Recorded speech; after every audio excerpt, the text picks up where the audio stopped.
अस्सलाम वालेकुम friends, welcome back to my channel. आज मैं आपके लिए लाई हूँ चैप्टर नंबर 4 का लेक्चर नंबर 3। आज हम देखेंगे importance of noble gas electronic configuration. Noble gases क्या होते हैं, उनको नोबल गैसेस क्यों कहा जाता है, ठीक है। इसकी डिटेल जो है वो हम ऑलरेडी पिछले लेक्चर के अंदर एक्सप्लेन कर चुके हैं। अगर आपने वो लेक्चर देखा हुआ है तो उसका कंसेप्ट जो है वो आपको क्लियर होगा। और नोबल गैसेस की इलेक्ट्रॉनिक कॉन्फ़िगरेशन के बारे में भी हम पढ़ चुके हैं। अब नोबल गैसेस की जो इलेक्ट्रॉनिक कॉन्फ़िगरेशन है उसकी इम्पोर्टेंस क्यों है, क्योंकि पीछे हमने 2 रूल पढ़े थे। एक रूल था डुप्लेट रूल और दूसरा रूल था ऑक्टेट रूल। ऑक्टेट रूल, ठीक है। डुप्लेट रूल क्या होता है? अटेन 2 इलेक्ट्रॉन्स, ठीक है, और अटेन 8 इलेक्ट्रॉन्स। अब पीरियोडिक टेबल के बाकी तमाम एलिमेंट्स, पीरियोडिक टेबल के अंदर 118 एलिमेंट्स हैं, वो तमाम एलिमेंट जो है वो नोबल गैसेस की तरह की इलेक्ट्रॉनिक कॉन्फ़िगरेशन हासिल करना चाहते हैं। जैसे कि इनकी कॉन्फ़िगरेशन जब हमने डिस्कस की थी पिछले लेक्चर में कि नोबल गैसेस में से एक गैस जो हीलियम होती है उसके आउटरमोस्ट शेल में 2 इलेक्ट्रॉन्स होते हैं, यानी डुप्लेट रूल फॉलो हुआ होता है। और बाकी तमाम इलेक्ट्रॉन जो है एलिमेंट्स यानी कि neon, argon, xenon, krypton, radon, उन सब ने इस रूल को फॉलो किया होता है। तो पीरियोडिक टेबल के बाकी तमाम एलिमेंट जो है वो नोबल गैसेस की तरह की इलेक्ट्रॉनिक कॉन्फ़िगरेशन हासिल करने की कोशिश करते हैं। इसी वजह से नोबल गैसेस की इलेक्ट्रॉनिक कॉन्फ़िगरेशन की जो है वो बहुत ज़्यादा इम्पोर्टेंस है, ठीक है। अब एलिमेंट्स जो है वो नोबल गैसेस की तरह यानी कि क्यों इलेक्ट्रॉनिक कॉन्फ़िगरेशन की गेन करना चाहते हैं? टू गेट स्टेबिलिटी, यानी कि स्टेबिलिटी गेन करने के लिए वो नोबल गैसेस की इलेक्ट्रॉनिक कॉन्फ़िगरेशन हासिल करना चाहते हैं, ठीक है। अब आपको पता है कि अगर हम स्टेबिलिटी की बात करें तो हर बंदा एक अच्छी एजुकेशन हासिल करता है, ठीक है। एजुकेशन हासिल करने के बाद वो अच्छी सी अच्छी जॉब लेने की कोशिश करता है, जॉब के बाद फिर वो अच्छा घर बनाता है, ठीक है। अच्छा अपना जो लाइफ स्टैंडर्ड है उसको हाई करता है, यानी कि वो स्टेबल होता जाता है, ठीक है। वो जगह जगह इन्वेस्ट करेगा। इसी तरह वो, अगर हम केमिस्ट्री की टर्म में स्टेबिलिटी की बात करें तो केमिस्ट्री की टर्म में स्टेबिलिटी है यानी एलिमेंट्स के ट्राई करते हैं कि वो नोबल गैस की तरह की इलेक्ट्रॉनिक कॉन्फ़िगरेशन हासिल कर सकें। या तो वो डुप्लेट रूल को फॉलो करेंगे या तो ऑक्टेट। डुप्लेट रूल को फॉलो करने वाले एलिमेंट्स जो है वो बहुत ज़्यादा कम हैं। ज़्यादातर एलिमेंट जो है वो ऑक्टेट रूल को फॉलो करेंगे, ठीक है। To get stability, to get stability they try to attain noble gases electronic configuration, ठीक है। स्टेबिलिटी हासिल करने के लिए वो इलेक्ट्रॉनिक गैसेस की नोबल गैसेस की इलेक्ट्रॉनिक कॉन्फ़िगरेशन को अटेन करने की कोशिश करते हैं, ठीक है। अब सवाल ये पैदा होता है कि वो ये जो है ये स्टेबिलिटी हासिल कैसे करेंगे, ठीक है। ये स्टेबिलिटी हासिल करने के लिए वो दूसरे एलिमेंट के साथ मिलते हैं, ठीक है, जिसको हम बोलते हैं केमिकल बॉन्डिंग। केमिकल बॉन्डिंग, ठीक है। केमिकल बॉन्डिंग क्या हो गया? वो अपने आप को स्टेबल करने के लिए एक एलिमेंट जो होता है वो दूसरे एलिमेंट के साथ एक बॉन्ड बनाता है जिसको बोलते हैं केमिकल बॉन्डिंग, ठीक है। The mode of combination, chemical bonding क्या होगा? द मोड ऑफ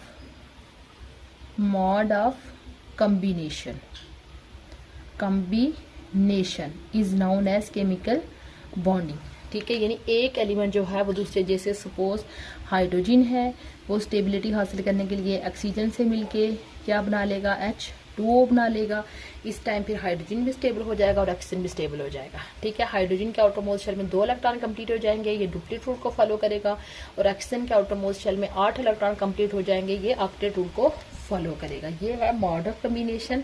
हाइड्रोजन और ऑक्सीजन का जो मिलना है इस चीज़ को क्या बोलते हैं? केमिकल बॉन्डिंग बोलते हैं। और केमिकल बॉन्डिंग क्यों होती है? ताकि वो स्टेबिलिटी गेन कर सके। स्टेबिलिटी मीन नोबल गैसेस की तरह इलेक्ट्रॉनिक कॉन्फ़िगरेशन को अटेन कर सके। अब नेक्स्ट क्वेश्चन ये अराइज होता है कि क्या पीरियोडिक टेबल के जो तमाम एलिमेंट्स हैं वो स्टेबिलिटी गेन करने के लिए एक ही तरह का बिहेवियर शो करते हैं?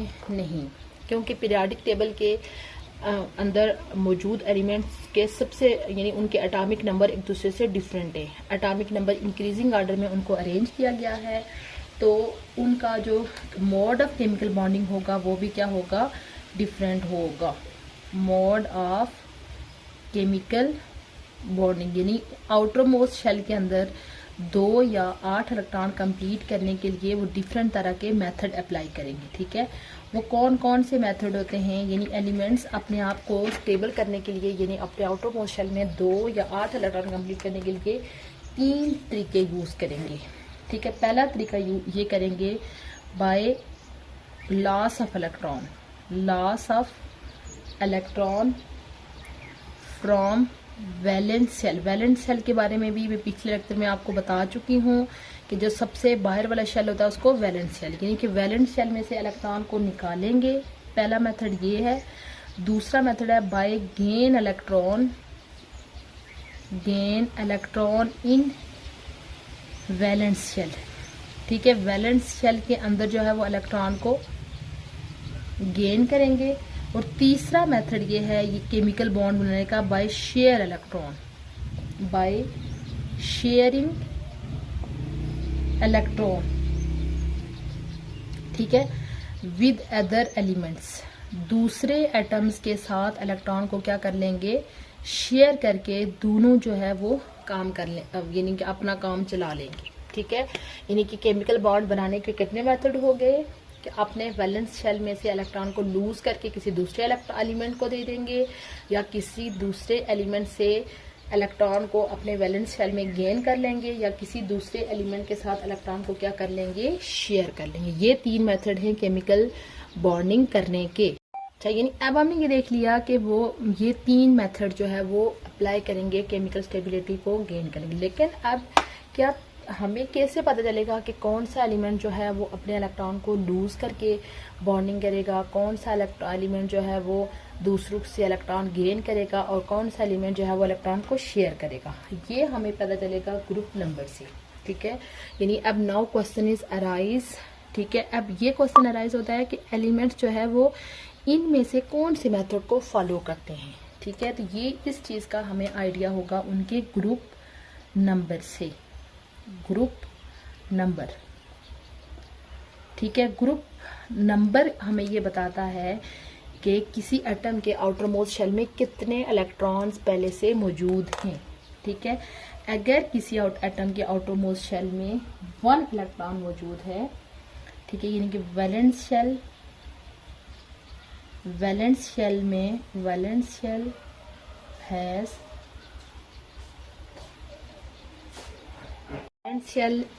1 इलेक्ट्रॉन। ठीक है, ऐसे वैलेंस शेल जिसमें 1 इलेक्ट्रॉन होगा, ठीक है, वो एलिमेंट्स कहाँ पे होंगे, ग्रुप नंबर 1 में होंगी। ठीक है, इसी तरह हमारे पास अगर 2 इलेक्ट्रॉन हैं तो वो ग्रुप नंबर क्या होगा, 2 होगा। ठीक है, इसी तरह अगर किसी एलिमेंट के आउटर मोस्ट शेल में 3 इलेक्ट्रॉन हैं, ठीक है, तो वो ग्रुप नंबर जो 3 इलेक्ट्रॉन वाले जो होता है वो ग्रुप नंबर 13 होता है। ठीक है, इसी तरह जो 4 वाला होता है वो ग्रुप नंबर 14 में होता है। ठीक है, यानी कि जो ग्रुप नंबर हमें ये आइडिया देते हैं कि किसी एटम के आउटर मोस्ट शेल में कितने इलेक्ट्रॉन पहले से मौजूद है। ठीक है, जब हमें उस और ग्रुप नंबर याद रखें कि ग्रुप नंबर से हमें पीरियोडिक टेबल की पोजीशन के बारे में भी आइडिया हो जाता है। यानी कि पीरियोडिक टेबल की नेक्स्ट जब हम डिटेल पढ़ेंगे तो वहाँ से आपको मज़ीद आइडिया हो जाएगा। लेकिन अभी मैं 2 चीज़ों का आपको बता दूँ कि एक चीज़ होता है ग्रुप नंबर और एक चीज़ होता है पीरियड नंबर। पीरियड नंबर यानी कि पीरियड नंबर हमें क्या बताता है, ग्रुप नंबर हमें ये बताता है number of electron in last shell. Last shell mean के जो उसका आउटर मोस्ट शेल है उसमें कितने इलेक्ट्रॉन हैं। ठीक है, और जबकि पीरियड नंबर हमें क्या आइडिया देता है, नंबर ऑफ शेल्स के बारे में कि किसी एटम के न्यूक्लियस के अराउंड कितने शेल हैं। वो जितने पीरियड जिस पीरियड से बिलोंग कर रहा होगा उसके अंदर इतने शेल होंगे। अगर वो पीरियड नंबर 1 से बिलोंग कर रहा है उसका 1 ही शेल होगा। वो पीरियड नंबर 2 से बिलोंग कर रहा है 2 शेल, पीरियड नंबर 3 से 3 शेल, पीरियड नंबर 4 से 4 शेल, 5 से 5 शेल, 6 से 6 शेल। इसी तरह ग्रुप नंबर जो वो हमें बताएगा उसके सबसे लास्ट शेल में इलेक्ट्रॉन कितने हैं, ठीक है। तो यही चीज़ है, और इससे हमें ग्रुप नंबर और पीरियड नंबर से हमें उस एलिमेंट की पीरियाडिक टेबल के अंदर पोजीशन का भी आइडिया हो जाता है कि एलिमेंट जो है वो पीरियाडिक टेबल में कहाँ पे प्रेजेंट है। जब हमें इन दो चीज़ों का आइडिया हो जाएगा कि उसके आउटरमोस्ट शेल में कितने इलेक्ट्रॉन हैं, तो उससे फिर हम आसानी से जज कर सकते हैं कि वो इन तीनों में से कौन से मार्ग को यूज़ करके केमिकल बॉन्डिंग करेगा, ठीक है। अब हमें जो है वो 3 इंफॉर्मेशन जो है वो मिलेंगी। पहली इंफॉर्मेशन ये होगी कि अगर किसी एलिमेंट के आउटरमोस्ट शेल में 1 इलेक्ट्रॉन, 2 इलेक्ट्रॉन या 3 इलेक्ट्रॉन हो, तो वो जो एलिमेंट होगा वो क्या करेगा, lose electron to form chemical bond,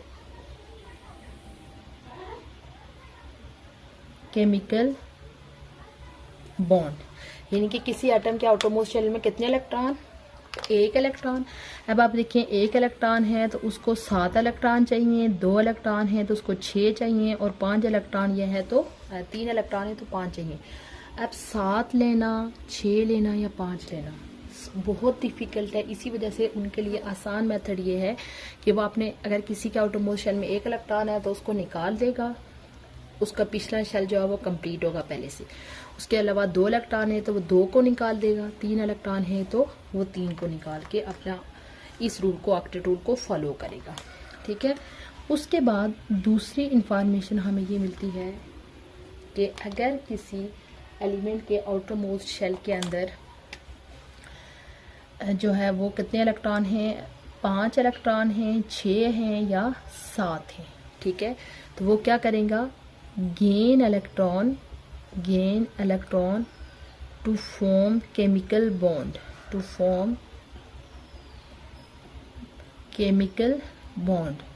तो वो क्या करेंगे, इलेक्ट्रॉन किसी दूसरे एलिमेंट से इलेक्ट्रॉन को लेंगे, क्योंकि यहाँ पे उनको 3 चाहिए, यहाँ पे 2 चाहिए और यहाँ पे 1। अब देखें 3 को लेना आसान है, 5 को निकालना मुश्किल है। इसी तरह 6 को निकालना मुश्किल है और 2 को लेना इजी है। सेम इसी तरीके से 7 को निकालना मुश्किल है और 1 को लेना इजी है।